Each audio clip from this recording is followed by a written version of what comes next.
Hello tout le monde, je voulais partager avec vous des éléments qui moi m'ont aidé et continuent à m'aider à prendre conscience de plein de choses qui se passent actuellement en France et de par le monde, et j'aimerais que ce soit pour vous l'occasion d'aller au bout de cette petite vidéo, de vous approprier les éléments que j'essaye de partager avec vous et de les diffuser autour de vous. Voilà, je vais essayer d'être bref, c'est parti. Le lien, c'est que le monde qu'on est en train de nous dessiner, que ce gouvernement nous dessine, c'est un monde justement où la solidarité devient un délit. La solidarité pour les plus pauvres, pour les plus démunis. Et on voit bien d'ailleurs que dans le... La solidarité devient un délit. Et ça c'est très important, et après je vous montrerai un extrait d'un documentaire d'1h10, un interview de Noam Chomsky, qui explique qu'actuellement on attaque les solidarités, mais que c'est délibéré et décidé depuis déjà des années. Rien n'est fait au hasard. Déjà, on va remettre juste cette intervention de Aymeric Caron. Vous l'aimez pas, c'est pas ça le sujet. C'est ce qu'il dit qui est important. Là, ponctuellement, ce qu'il dit est très juste. Donc voilà l'anecdote que raconte Aymeric Caron. Beaucoup d'entre nous, on est au courant de cette anecdote qui est arrivée dans une gare en France il y a quelques jours. Donc là, il le rapporte. Ça a été une anecdote qui a été répétée lors d'une intervention de Frédéric Lordon. Donc il en parle. Il y en a pour 2 minutes. J'aimerais vraiment que vous alliez jusqu'au bout de la vidéo pour ce que je vais vous montrer après ces 2 premières minutes. Je crois qu'il ne faut pas se tromper de sujet, c'est-à-dire bien évidemment, c'est les retraites qui étaient au centre de cette mobilisation, mais les gens qui étaient dans la rue hier ne voulaient pas parler que de retraite. Et je voudrais reprendre ce qu'a dit cette semaine le philosophe Frédéric Lordon pour justement qualifier ce mouvement. Il disait c'est pas simplement les retraites qui sont en question, la réforme, c'est un monde entier qui est remis en cause par ces gens qui défilent, par ces gens qui manifestent. C'est le monde qu'on nous prépare pour demain. C'est un monde global. Et pourquoi je cite Frédéric Lordon, c'est parce que en disant cela, il a cité une anecdote qui me paraît très intéressante. Il a rappelé un épisode qui s'est passé il y a 15 jours en gare de Toulouse. Et il disait, voilà, il y a quelqu'un, un homme, qui a donné quelques centimes, 70 centimes exactement, à une femme qui était en train de mendier. Et il a eu une amende pour ça, il s'est fait réprimander. 100 € d'amende.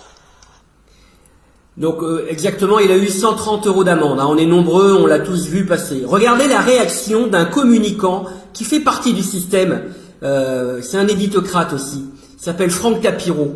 Regardez sa réaction.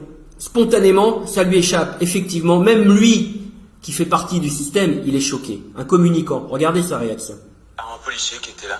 Ouais. Oui, parce que la mendicité est interdite dans ces gares. Parce que c'est ça aujourd'hui, le monde qu'on nous prépare. C'est-à-dire que les gares deviennent des centres commerciaux dans lesquels il est interdit d'aller exprimer le fait qu'on manque d'argent et surtout d'exprimer sa solidarité. La SNCF, le lien, c'est que le monde qu'on est en train de nous dessiner, que ce gouvernement nous dessine, c'est un monde justement où la solidarité devient un délit.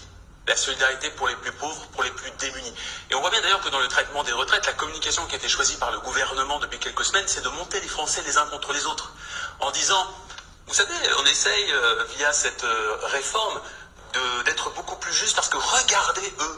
Regardez eux comme c'est pas normal. Ils parlent, mon voisin à mon avis va avoir des choses à dire sur ce sujet. Regardez comme ils partent tôt à la retraite. C'est pas normal. Voilà. Et c'est ce monde-là, je pense que les Français dénoncent. Alors Olivier Dussopt. Voilà. Maintenant je vous montre. Ça fait une vidéo un peu longue, mais vraiment, j'espère que vous la regarderez en entier et que vous la partagerez et que vous irez voir ce documentaire en entier. J'essaierai de faire des liens. Regardez. Écoutez. Vous allez voir le rapport direct. Ce documentaire date de 2015. Et il y a tout dedans. Comment le monde est contrôlé par les plus riches en 10 chapitres. Ça, c'est le chapitre numéro 5.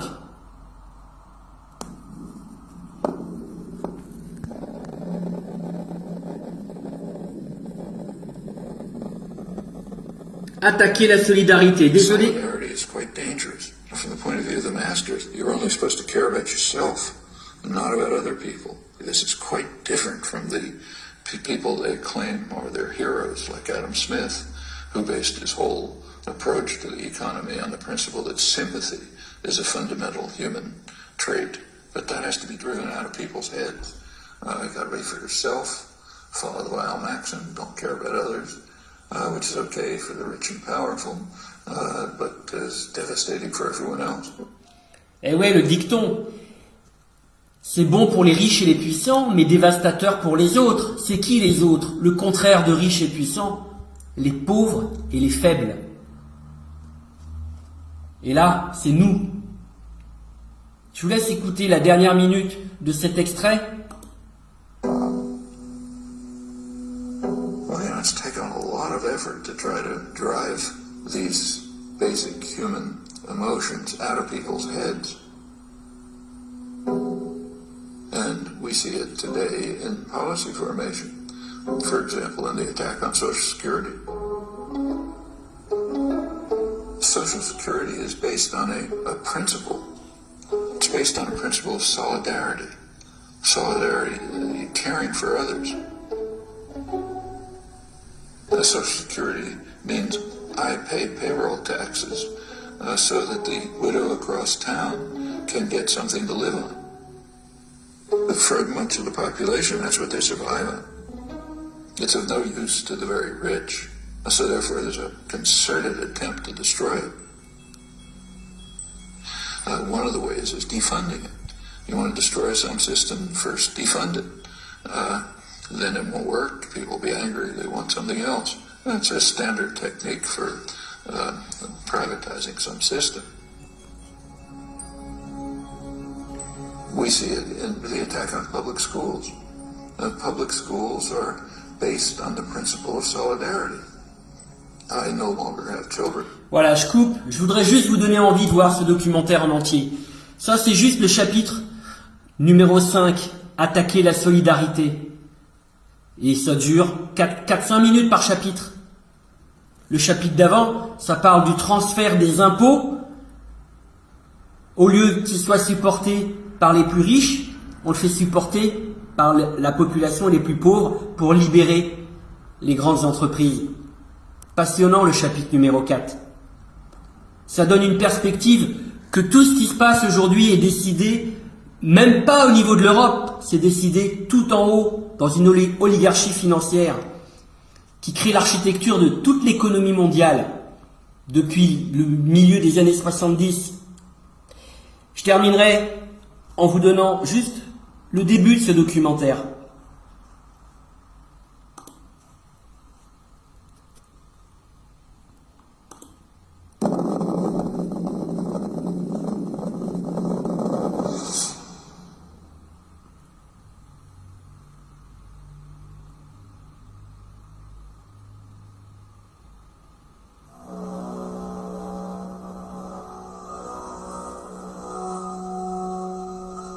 During the Great Depression, which I'm old enough to remember, there was, and most of my family were on